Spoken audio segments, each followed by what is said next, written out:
Baiklah. Tak mulai ya. Oke. Assalamualaikum warahmatullahi wabarakatuh. Waalaikumsalam warahmatullahi Wabarakatuh.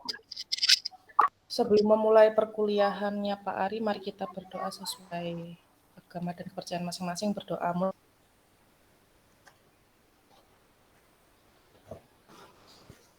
selesai. Ya, untuk hari ini yang akan presentasi adalah Mas Agus dengan judul Ketegangan Antara Teori dan Sejarah dalam Sosialisme von Mises ya Mas ya. Iya. Nah, jadi ada beberapa materi tentang ketegangan teori dan sejarah yang disampaikan oleh Mas Agus. Mohon untuk diperhatikan, nanti akan dibuka sesi tanya jawab dan diskusi. Sekarang pukul 10.48, mari kita mulai. Monggo Mas Agus untuk ditampilkan slide-nya. Ya, terima kasih Mbak Sinta. Sebentar ya. Oke.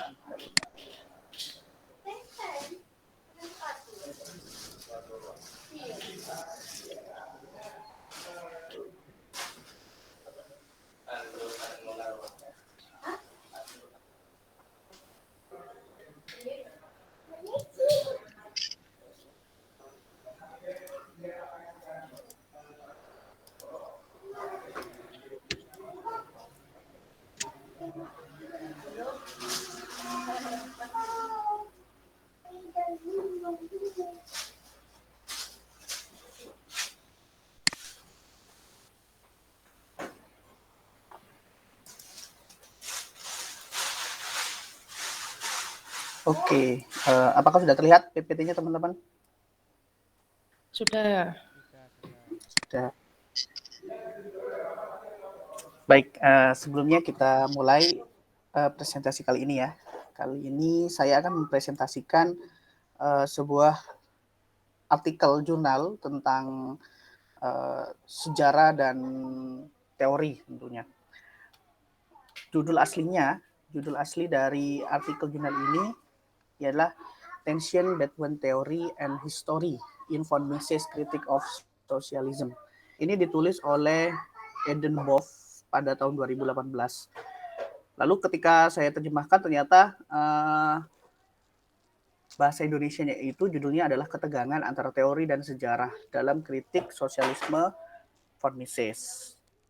Sebelumnya kita kenalan dulu sama penulisnya, yaitu Emanuel Boff, seorang profesor dari Universidad Federal Fluminense. Ialah salah satu universitas yang ada di Rio de Janeiro, Brazil. Nah, artikel ini diupload dalam Revista de Economia Contemporánea atau Jurnal Ekonomi Kontemporer pada tahun 2018. Dan kebetulan saya juga cantumkan di sini link jurnalnya. Oke, pertama kita masuk ke latar belakang. Di sini ada ketegangan antara teori dan sejarah dalam kritik sosialisme von Mises. Jadi Ludwig Mises ini adalah salah satu ekonom dari Australia yang memiliki memiliki kajian penting khususnya pada paruh abad ke-20, pada awal-awal abad ke-20. Pemikirannya itu berdasar pada hal yang dimulai dari Kaplan. Kaplan ini sama seorang ekonom terkenal juga pada masa Mises, yang mana Mises ini berdasar kepada pemikiran-pemikiran Kaplan tentang buku-bukunya pada tahun 2004-2005. Nah, pada tahun 2004 ini kebetulan bukunya adalah, ini terjemahannya dalam bahasa Indonesia judulnya, yaitu Apakah Sosialisme Benar-benar Mustahil. Itu adalah pemikiran yang membuat inspirasi kepada seorang von Mises. Lalu yang kedua ada pada tahun 2005, yaitu tentang menuju konsensus baru tentang ekonomi sosialisme. Karena pada dasarnya dua tokoh ini basicnya adalah seorang ekonom, tetapi dia juga memiliki kajian tentang khususnya teori dan sejarah, tentang ketegangan teori dan sejarah. Lalu tentu pemikiran Kaplan yang menjadi sinyalir sebagai inspirasi dari von Mises ini memiliki sudut pandang yang berbeda. Di sini ada alasan penting, atribut Mises sendiri untuk sejarah dapat dikuatkan oleh fakta bahwa Mises menulis karya sepenuhnya dedikasikan untuk teori dan sejarah, khususnya sejarah-sejarah yang berhubungan dengan sejarah ekonomi pada abad pertama ke-20, abad apa ya? Paruh abad pertama ke-20. Khususnya dalam sejarah-sejarah ekonomi, sejarah bagaimana kapitalistik, sosialis, dan juga pabrik-pabrik pada masa itu. Lalu teori, di sini teori merupakan satuan pernyataan yang dapat dimengerti dan empiris. Lalu teori merupakan unsur yang sangat esensial dalam kajian tentang suatu fenomena, baik pada masa lalu maupun sekarang. Namun untuk ilmu sejarah, kedudukan teori ini menimbulkan perdebatan, terutama antara dua kaum ya, perdebatannya itu. Karena kita tahu bahwanya teori dalam ilmu pengetahuan itu merupakan sebuah pisau, ibaratkan di sebuah ruang operasi bedah itu, teori adalah sebuah pisau bedahnya. Jadi untuk melihat bagaimana tentang ilmu pengetahuan tersebut. Lalu ada dua kubu ataupun dua aliran kuat di sini, yaitu empirisme dan idealisme yang memiliki kontra antara penggunaan teori dalam sejarah dan juga penggunaan fakta empirisme dalam sejarah. Lalu ada beberapa alasan yang digunakan oleh golongan idealis. Nah, ini untuk golongan yang pertama, karena yang slide sebelumnya itu dijelaskan bahwasanya ada dua kubu ya, ada antara empirisme dan idealisme. Untuk yang pertama ini adalah golongan idealisme. Salah satunya ada Wilhelm, ada Henry Cricket, itu memiliki pandangan bahwasanya teori pada ilmu sosial itu yang bersifat objektif, sedangkan kajian-kajian kemanusiaan termasuk sejarah yang mengkaji tentang fenomenologi, hermeneutika, itu sifatnya itu lebih ke subjektif. Ini juga selain saya ambil dari pernyataan yang ada di artikel yang ditulis Edenboff, juga ternyata ada tulisan yang ditulis oleh Syamsuddin 2007 ini. Contohnya Sekrasio Kajian Ilmu Sosial, Geososio dan Sejarah. Maksudnya ini adalah ketika melihat sekrasio dalam ilmu-ilmu sosial modern, seperti halnya geografi, sosiologi, itu sudah jelas antara misalkan jumlah kaum perempuan dan juga kaum laki-laki, itu sudah pasti teorinya.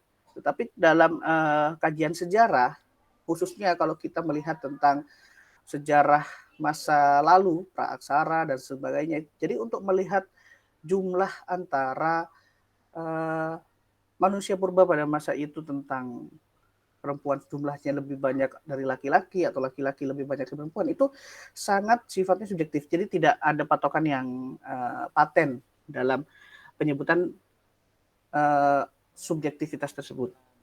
Lalu kebudayaan manusia ini kaya jika dijelaskan secara umum, secara teori itu terlihat kaku. Misalkan di sini ketika mengeneralisasi antara orang-orang yang ada di Indonesia, antara orang-orang suku Jawa, suku Kalimantan, suku Madura, Bali, itu jika seumpamakan dijadikan satu teori tentang kemanusiaan, hermeneutika, itu dirasa kurang pas katanya di sini dalam artikelnya. Karena terlihat kaku, karena kalau umpamakan hermeneutika dan juga tentang kemanusiaan itu sifatnya alangkah baiknya kalau umpamakan lebih fleksibel seperti itu. Lalu Supardan 2008 ini yang lebih ke sifatnya empiris. Kalau yang sebelumnya tadi tentang idealis, maaf saya putar ke belakang dulu. Kalau yang sebelumnya ini adalah idealis, nah yang sekarang ini adalah ungkapan dari golongan yang sifatnya empiris. Jadi penulisan sejarah itu tidak sepenuhnya dan semuanya menekankan keunikan semata-mata, di mana para sejarawan pun membuat keumuman-keumuman seperti membuat kategori-kategori, konsep-konsep, serta generalisasi dari peristiwa sejarah. Lalu pemanfaatan teori tidak akan menghapuskan kemerdekaan dan peranan individu, karena pada golongan sebelumnya itu menganggap teori itu akan menghapus kekayaan idealis seseorang.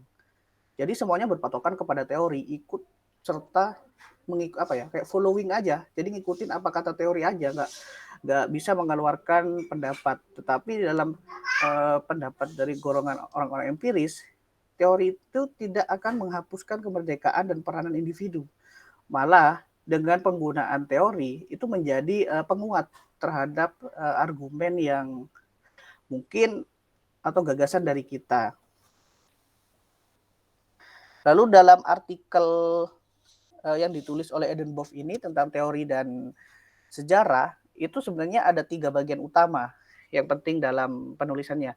Yang pertama itu menyajikan pandangan Mises sebagai salah satu ekonom tentang hubungan antara teori dan sejarah. Lalu yang kedua, menyajikan kritik Mises terhadap sosialisme. Lalu yang ketiga inilah yang paling dirasa penting ya, meskipun semuanya penting, yaitu tentang menguraikan ketegangan antara sejarah dan teori. Tetapi di luar dari 3 bagian utama ini, ada tujuan utama dalam penulisan artikel ini, yaitu menunjukkan kontribusi Mises terhadap hubungan antara teori dan sejarah. Oke, yang pertama, pandangan Mises tentang hubungan antara teori dan sejarah. Mises berpegang pada konsep nalar yang tidak berubah, seperti yang dia katakan dalam bukunya ya, dalam bukunya yang berjudul Epistemological Problem of Economic, yaitu none of the sorts of historical information accessible to use contain anything the called shake the assumption of the immutability of reason. Itu pada 1933, atau kalau diterjemahkan dalam bahasa Indonesia yaitu tidak ada sumber informasi historis yang dapat ditemukan dan berisi apapun yang dapat mengguncang asumsi kekekalan akal. Jadi gagasan historis itu secara nalar dapat berubah seiring waktu, baik dalam gaya ataupun historis atau secara dialektisnya dapat berubah. Nah, Mises memberikan asumsi di mana semua sumber informasi sejarah dapat dinilai dan dievaluasi. Satu pertikaian yang diajukan Menger, seorang ekonom juga pada waktu itu, tentang di metode Maastricht atau metode penyelidikan untuk ilmu-ilmu sosial. Jadi tanpa konsep teoritis, menurut Menger ini, tanpa konsep teoritis sebelumnya, data yang dikumpulkan oleh sejarawan itu dapat diatur dalam berbagai cara. Jadi umpamakan penelitian pada saat ini, jadi kita berpegang teguh kepada penelitian-penelitian terdahulu gitu. Jadi kalau umpamakan kita melakukan penelitian, seumpamakan tidak ada penelitian terdahulu, tidak ada sumber-sumber terdahulu, itu ibaratkan data yang kita kumpulkan oleh sejarawan itu dapat diatur dalam berbagai cara. Maksudnya sejarawan itu pengennya seperti apa, data itu bisa diatur. Kalau umpamakan tidak ada teori, tidak ada sumber terdahulu, maka datanya dianggap bisa diatur. Mungkin hal itu udah memungkinkan terjadi pada era di mana Indonesia berada pada revolusi pada masanya Soeharto, mungkin ketika semua penulisan dibatasi dan semuanya berada di tangan pemerintah, sehingga data-datanya dan hasil dari historiografinya itu bisa ditebak seperti apa. Lalu kritik Mises terhadap sosialisme. Ini salah satu bagian yang ada di artikelnya sebenarnya, cuma kalau berhubungan dengan teori dan sejarah tidak terlalu berhubungan, cuma saya coba jelaskan. Yaitu sosialisme merupakan ancaman nyata bagi penaklukan peradaban barat modern. Menurut Mises ini kritiknya terhadap kaum-kaum sosialisme. Jadi argumen Mises yang disajikan pada tahun 1920-an tidak hanya logis, tetapi juga melihat contoh-contoh imperatif etis dan historis. Jadi tidak hanya teori-teori belaka, tetapi menunjukkan kondisi real yang ada di barat. Jadi Mises itu menganggap bahwasanya sosialisme itu dapat atau tidak optimal jika diterapkan dalam sebuah negara. Mises ini beranggapan bagaimana negara-negara yang dengan paham sosialisme itu tidak bisa berkembang. Beda dengan negara-negara yang memiliki paham liberal kapitalisme atau paham barat. Jadi Mises menganggap kapitalisme itu lebih baik gitu. Menurut Mises, untuk memperdalam kemajuan peradaban seseorang harus berpegang pada sistem kapitalis. Nah, ini yang tadi bagaimana kapitalis menjadi hal penting dalam suatu kenegaraan. Menguraikan ketegangan antara sejarah dan teori. Lalu pendekatan antara sejarah dan teori ini sering dikontradiktifkan, sering dibuat tidak sejalan gitu. Padahal menurut Mises ini akan lebih baik jika kita menganggapnya saling melengkapi antara sejarah dan teori. Lalu Mises ini menggambarkan kepemilikan ekonomi pasar. Ini karena Mises pada dasarnya ekonom, dia memberikan analogi tentang pasar pembeli secara teori ya. Secara teori pembeli itu mengetahui harga sebelumnya. Maksudnya analoginya gini, di pasar itu ada pembeli dan ada penjual. Jadi pembeli itu secara teori dia mengetahui harga sebelumnya. Misalkan dia mau membeli cabai, jadi si pembeli itu tahu harga cabai kemarin, misalkan 1 kilonya 10.000. Nah dia otomatis ketika datang lagi sekarang dia akan mau membeli cabai dengan harga 10.000. Tetapi seorang pedagang itu secara historis mengetahui harga-harga yang memungkinkan berubah dalam kegiatan pasar itu. Mulai dari harga dari produsen seperti apa, distributor seperti apa, sehingga seorang penjual itu bisa memberikan harga jual seperti apa. Tapi ketika antara penjual dan pembeli itu tidak punya sepemikiran, bahwasanya penjual itu menganggap tidak bisa, harganya tetap 10.000. Karena kemarin saya beli 10.000. Hal itu akan jadi pertentangan terus. Tetapi kalau umpamakan penjual itu memahami dan juga penjualnya memahami, itu akan menjadi koneksi ataupun hubungan yang baik antara penjual dan pembeli. Ini sama halnya dengan teori dan sejarah ketika para golongan yang tadi empirisme dan yang satunya itu tidak saling menerima, sama halnya dengan pembeli dan penjual ini, maka tidak akan ketemu titik terang ataupun hubungan yang baik antara sejarawan dan para sosialis, teori sosial. Sejarawan dan teoritisi sosial sebenarnya dapat menghilangkan berbagai bentuk pengotak-ngotakan parokialisme. Jadi parokialisme itu ya tadi itu, jadi nggak ada ketegangan di antaranya lagi. Sejarawan mudah terjebak pada pengotak-ngotakan. Sejarawan terbiasa mengkhususkan diri kepada kawasan-kawasan tertentu. Karena kita tahu kalau melakukan historiografi sejarah itu mesti secara spasial, secara lokasi, tempat itu fokus. Misalkan penelitian tentang perkembangan ekonomi pada masa Hindia Belanda, pasti daerahnya itu difokuskan ke daerah Hindia Belanda tok. Jadi kalau umpamakan secara ilmu sosial itu tidak terfokuskan ke dalam satu tempat spasial itu, sehingga tetap ada ketegangan antara sejarah dan teori. Lalu pada kalangan teoritis sosial saat mengkaji tentang masyarakat hanya atas dasar pengalaman sezaman atau kontemporer. Kebanyakan kan kalau para teoritisi sosial dalam melihat tentang sensus penduduk itu hanya melihat bagaimana pada tahun sekian itu perkembangan penduduk seperti apa, lalu tahun selanjutnya perkembangan penduduk juga seperti apa. Jadi lebih kepada penelitian yang sezaman. Sedangkan kalau sejarawan itu lebih kepada perjalanan waktu. Kalau sekarang tentang perkembangan penduduk seperti ini, maka sebelumnya itu akan dilihat juga. Lalu zaman kedepannya juga akan diperkirakan seperti apa. Jadi sosiolog dan sejarawan satu sama lain seharusnya bisa memiliki introspeksi, bahwasannya antara keilmuan yang dimiliki masing-masing itu bisa menjadi gabungan koneksi yang baik ketika memiliki hubungan mereka itu tidak saling berkedudukan ataupun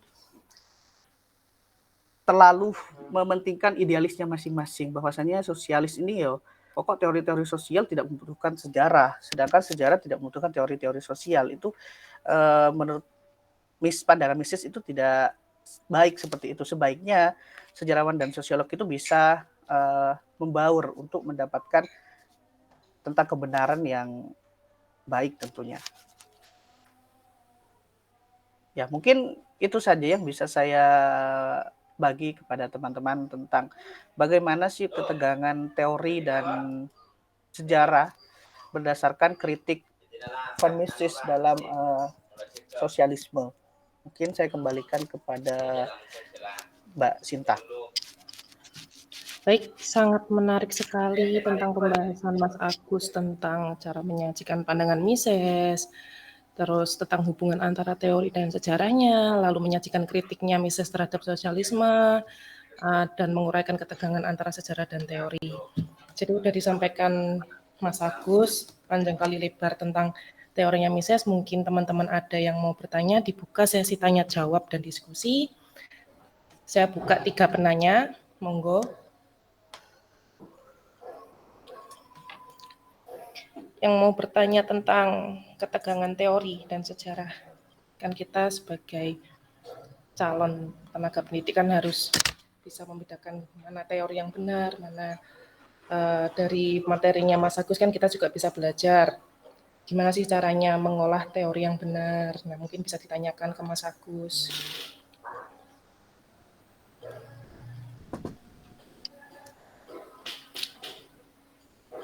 Tidak ada.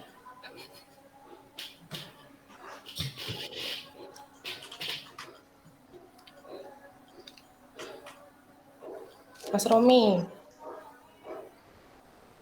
Aku Gus, tanya Gus. Mas Adam, monggo. Sebenarnya saya, terima kasih moderator. Sebenarnya saya masih bingung tadi ya. Mungkin saya bertanya, inti dari ketegangan tersebut itu tadi itu kesimpulannya bahwa ketegangan itu tidak baik ya. Itu mengapa perlu dibahas itu? Terus apa orang-orang kritiknya terkait dengan ilmu sosial dan sosiolog dengan sejarawan itu intinya tadi kenapa kok terjadi ketegangan? Padahal kan kita tahu mungkin hari ini itu kan ilmu sejarah ya itu kan tidak bisa berdiri sendiri, pasti ada ilmu bantu yang lain. Kenapa dulu terjadi ketegangan?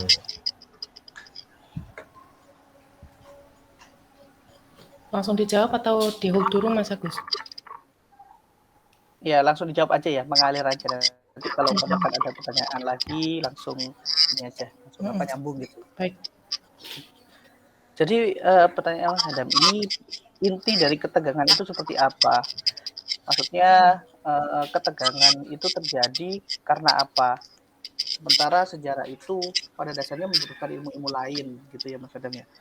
Nah, jadi gini, sejarah itu sebenarnya kan sebuah ilmu yang bisa berdiri sendiri. Tetapi ada beberapa golongan itu khususnya tadi tentang golongan yang sifatnya empiris tadi. Jadi dia merasa kebutuhan ilmu sejarah terhadap ilmu-ilmu lain, misalnya ilmu-ilmu sosial, itu dianggap tidak perlu karena dalam ilmu sejarah sendiri kita hanya bagaimana ilmu sejarah itu memanfaatkan pengetahuan dari ilmu sejarah saja. Jadi untuk seperti halnya menggunakan teori sosial tentang pada masa Hindu-Buddha kan kita melihat ada teori strata sosial di sana. Ada teorinya sosiologi tentang apa? Brahmana, kaum Hindu, itu kan ada beberapa strata. Secara tidak langsung itu kan kita melihat ada teori dari sosiologi di sana. Nah, pada masa lalu, menurut kritiknya von Mises itu, khususnya pada orang-orang golongan dari yang empiris, itu menganggap ini loh bisa dipakai dengan ilmu sejarah saja, jadi nggak usah pakai teori-teori sosial gitu maksudnya. Lebih baik teori sosial ya sudah fokus dengan teori sosiologinya, teori sosial. Jadi nggak usah ikut campur dalam teori sejarah. Karena kalau umpamakan teori sejarah itu sampai mengambil tentang teori-teori sosial itu dianggapnya kalau umpamakan gini, teori sosial tentang strata sosial itu kan gini, kayak Hindu Buddha itu kan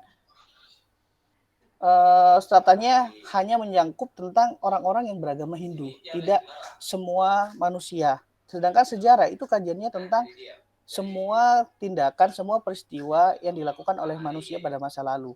Jadi seumpamanya pada masa Hindu Buddha itu terlalu mementingkan tentang tentang strata sosial pada masa Hindu, apakah hal itu dapat diterapkan di semua wilayah ataupun semua peristiwa yang ada pada masa itu, sehingga dianggapnya oleh orang-orang empirisme ini lebih baik menggunakan teori ilmu sejarah saja, tidak usah menggabungkan antara teori sosial dan teori sejarah. Mungkin seperti itu, Mas Adam.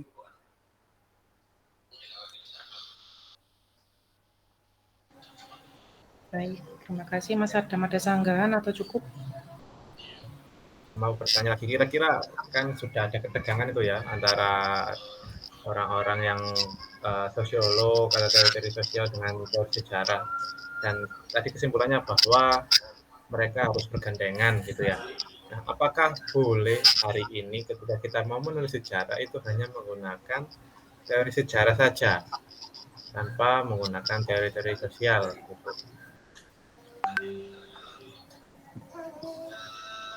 Ya mungkin kalau umpamakan boleh atau tidak itu kan sifatnya lebih ada dua posisi. Kalau umpamakan kita ini sebagai berpikiran, memposisikan pikiran kita sebagai orang-orang yang secara sebentar Mas Adam ya, memposisikan sebagai sisi yang idealis, maka kita lebih mementingkan bahwasannya ilmu sejarah saja sudah cukup gitu. Sedangkan kalau umpamakan kita mementingkan tentang bagaimana fakta itu dibutuhkan secara objektif, jadi butuh pandangan dari beberapa sudut, sehingga tidak ada yang namanya sejarah itu sifatnya subjektif lagi, maka itu perlu menggunakan ilmu-ilmu lain, diperbolehkan. Tetapi kalau umpamakan tidak menggunakan ilmu-ilmu lain gitu ya, maksudnya tentang ilmu-ilmu sosial, ilmu-ilmu bahkan ilmu alam, itu untuk saat ini itu dianggap kurang fleksibel, kurang relevan gitu dalam pembelajaran sejarah. Karena sejarah pada saat ini tentu banyak cabangnya. Ada sejarah sosial, khususnya sejarah sosial, tentu sangat membutuhkan tentang ilmu-ilmu teori-teori dari bidang sosial, dan juga sejarah ekonomi. Kita membutuhkan bahan pengetahuan dari teori-teori ekonomi, serta sejarah lingkungan. Kita membutuhkan bantuan dari geografi, dan juga sejarah-sejarah lain kita membutuhkan dari mana-mana. Kalau umpamakan kita tetap teguh dengan idealisme tadi, yang mana kita tidak membutuhkan ilmu lain, itu tidak, menurut saya pada saat ini itu dianggap tidak relevan aja, jadi nggak cocok gitu loh. Oke, satu lagi Mas. Iya, silahkan, tidak apa-apa, mengalir aja ya.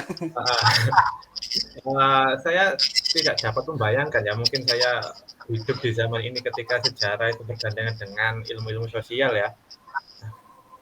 Mungkin Mas Agus bisa memberikan contoh bagaimana ketika seorang sejarawan menulis sejarah itu hanya menggunakan teori sejarah saja, itu jadinya seperti apa? Padahal kan kita tahu bahwa meskipun kita menulis sejarah ya, apapun itu terkait dengan masa Hindu Buddha atau masa praksara, itu pasti akan menggunakan teori-teori yang lain. Nah, kalau penggunaan teori sejarah secara murni saja atau idealis itu gimana Mas Agus? Contohnya. Iya, kalau penggunaan teori yang sejarah murni, sejarah pure itu ya, dalam penulisan sejarah itu kita bisa melihat tentang sejarah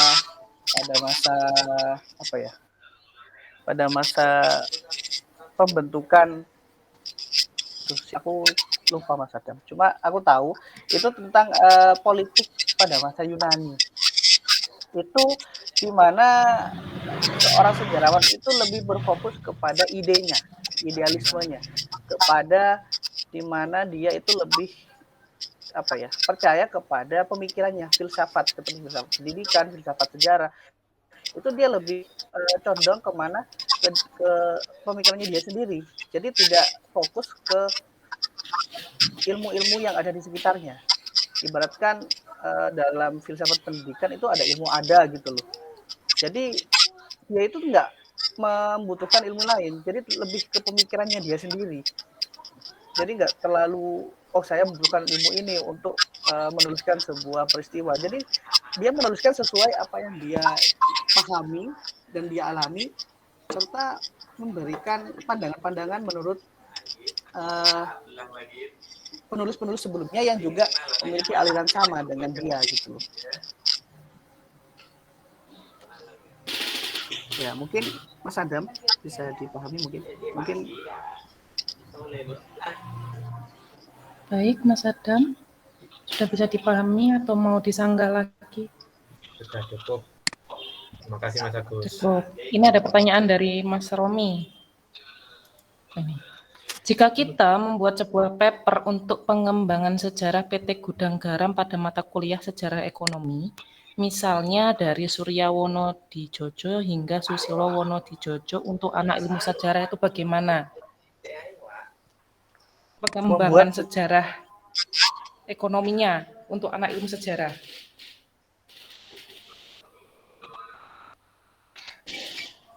Gitu Mas Romi. Mohon maaf Mbak Cinta, bisa diulang lagi pertanyaannya kira-kira? Jika kita membuat sebuah paper, di chat ini ya? Di chat, untuk pengembangan sejarah PT. Jika kita membuat sebuah paper untuk pengembangan sejarah PT Gudang Garam pada mata kuliah sejarah ekonomi, misalnya dari Suryo Wonowijojo hingga Susilo Wonowijojo untuk anak ilmu sejarah. Ya, maksudnya pertanyaan ini bagaimana Mas Romi? Maksudnya bisa apa tidak dibuat pengembangan gitu maksudnya? Oh iya, ya pelan-pelan. Mungkin bisa simpelnya seperti apa? Mungkin bisa untuk membuatkan sebuah jurnal internasional terindeks fokus. Sekarang kan jurnal ini dalam bahasa Inggris ya, ini the development of the history Gudang Garam Company or business icon for Susilo Wonowijoyo to Suryo Wonowijoyo to Susilo Wonowijoyo for Student State University History Science Program Study. Nah seperti itu, misalnya untuk jurnal pengembangan internasional untuk itu metode penelitian mengembangkan ilmu sejarah. Oke, mungkin bisa saya pahami.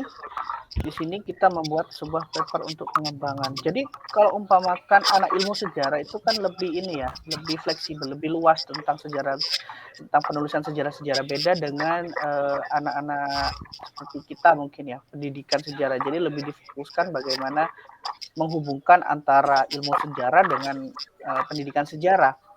Kalau umpamakan anak ilmu sejarah sendiri ya, kalau membuat pembuatan paper tentang PT Gudang Garam, menurut saya sah-sah saja dalam penggunaan ini. Apalagi tentang sejarah ekonomi. Sejarah ekonomi pun juga menjadi salah satu cabang dalam ilmu sejarah yang pada saat ini udah banyak dikaji sebenarnya. Jadi kalaupun mau mengambil dari Sarya Wonowijojo hingga Susilo Wonowijojo pun itu ya tidak masalah Mas Romi.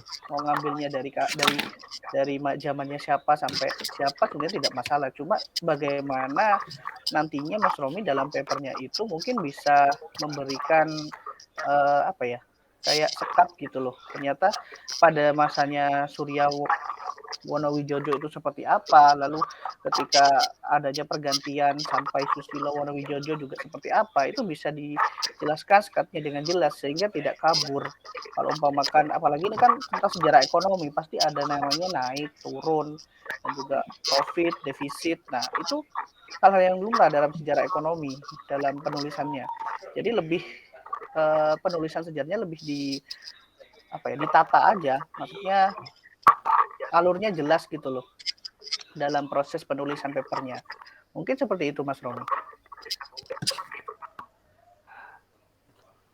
Baik Mas Romi, bisa kalau misalnya kan untuk bagian introduction atau pendahuluan atau latar belakangnya gitu tadi. Nah, itu kan kita membuatnya untuk PT Gudang Garam itu untuk jadikan media belajar anak ilmu sejarah itu apakah harus meneliti pabrik awal Gudang Garam itu kalau tentang Pak Suryo Wonowijoyo pendiri Gudang Garam di Sumeneb, tapi kan belum pindah ke Kedirian di Sumeneb pabrik Gudang Garam. Ya apakah harus begitu loh di latar belakang dahuluan itu tadi. Oke. Mungkin agak ini ya tadi agak putus-putus, cuma sedikitnya bisa saya pahami. Kalau umpamakan di pendahuluan ataupun di bagian lainnya sebenarnya tidak masalah Mas Romi.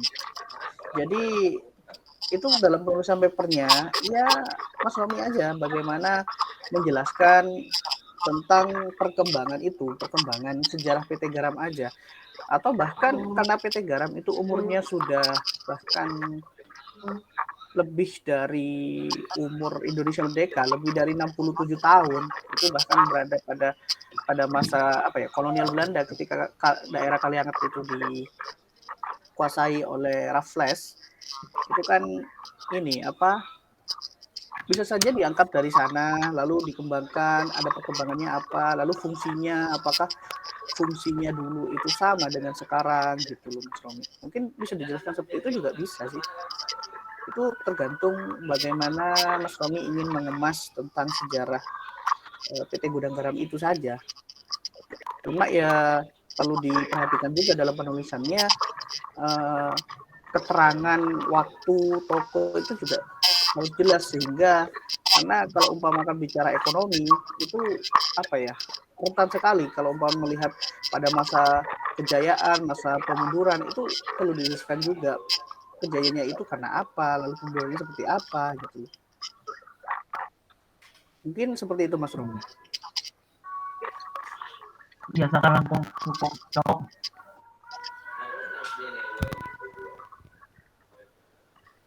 Ya baik. Ada yang mau tanya lagi? Kalau nggak ada kita tutup. Mungkin saya boleh Mas Ronaldi monggo. pendapat nih. Kalau beberapa yang saya pahami ya mengenai antara sejarah dengan teori sosial itu saya pernah membaca buku namanya Sejarah dan Teori Sosial ya, karangannya Peter Brook. Nah, itu dijelaskan gini, kenapa sih awal mulanya sejarah dan sosiologi kenapa kok nggak padu? Itu berhubungan dengan pertanyaan Mas Adam.